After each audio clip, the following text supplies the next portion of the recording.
A steel mountain crawls over the hill, slowly, unstoppably, tall as a two-story building, wide as 6 cars parked side by side, heavy as 4 fully loaded Boeing 737s, and turning toward you, completely indifferent to your existence, is the barrel of a 128mm gun, 7 meters long.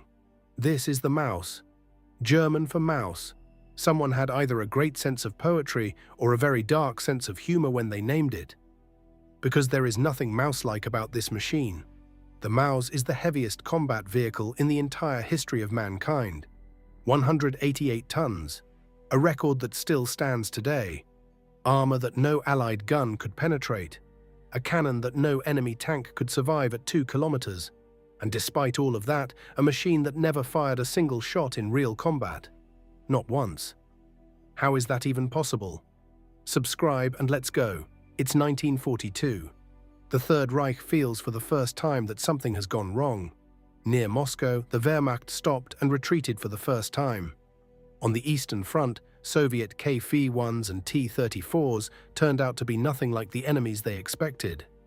Standard PZ-4 tanks simply could not penetrate the KV-1's frontal armor, even at point-blank range. Imagine, you fire, you watch the shell bounce off, and you realize the enemy didn't even feel it. That's not a tactical problem, that's a psychological catastrophe. Hitler responded the way he always did. He decided to outrun the problem. Not change tactics, not rethink strategy, just build something so massive that no problem could physically stand against it. The order was simple and terrifying, a machine that cannot be destroyed, a moving bunker, an iron god on tracks, and the man chosen to build it was Ferdinand Porsche. Yes, that Porsche, the brilliant Austrian engineer, Hitler's favorite, the man whose name today every car lover knows. When he received this assignment, he didn't hesitate. He lit up with excitement. And that excitement, combined with nearly unlimited access to the Reich's resources, gave birth to the monster we're talking about today. Work began in 1942, and almost immediately, a vicious cycle. For the machine to be invulnerable, the armor had to be thick. Thick armor meant enormous weight. Enormous weight required a powerful engine. A powerful engine meant more weight and more volume. More volume needed more armor. And so on, endlessly. The Maus kept growing during the design process, consuming more and more tons, more and more resources, more and more solutions to problems it created itself. The engine was another nightmare. The Aviation MB-509 with 1,080 horsepower sounds impressive. But consider this. A Belaz mining dump truck weighs 360 tons and has 2,300 horsepower. The Maus with its 1,000 horses was hauling nearly half that weight. The result, a maximum speed of 20 kilometers per hour. A well-trained cyclist rides faster, but the most extraordinary problem waited outside. It turned out that almost no bridges in Europe could handle the Maus. No crossing could support 188 tons. So the engineers proposed a solution that sounds like a scene from a science fiction film. The Maus would cross rivers along the bottom, at depths of up to 8 meters. Air for the crew and engine would come through a hose from another Maus waiting on the shore. 2 iron monsters connected by an umbilical cord in the middle of a river. This is not a joke, this is real technical documentation. The first prototype rolled onto the testing ground in December 1943. Generals watched with a mix of awe and horror. Speer, the Reich's Minister of Armaments, did the math quietly.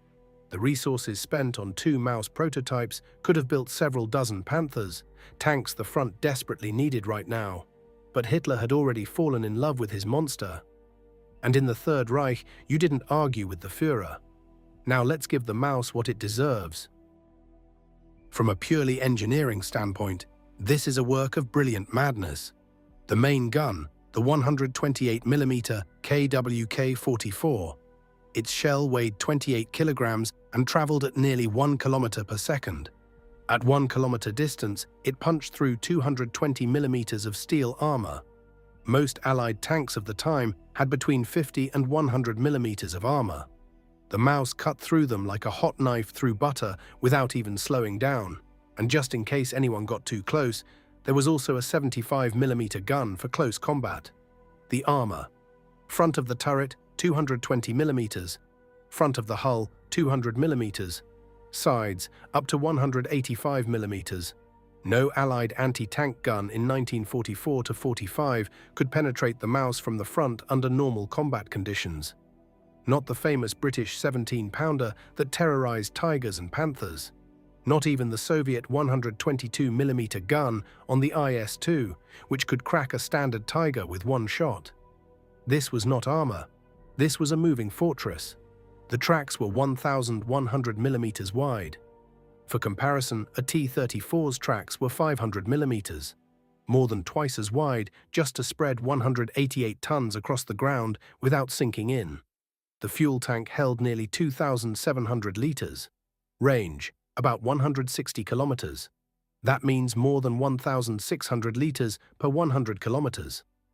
In the conditions of 1944 to 45, when the Reich was already choking on fuel shortages, keeping even a handful of these machines running would have been a logistical nightmare on its own.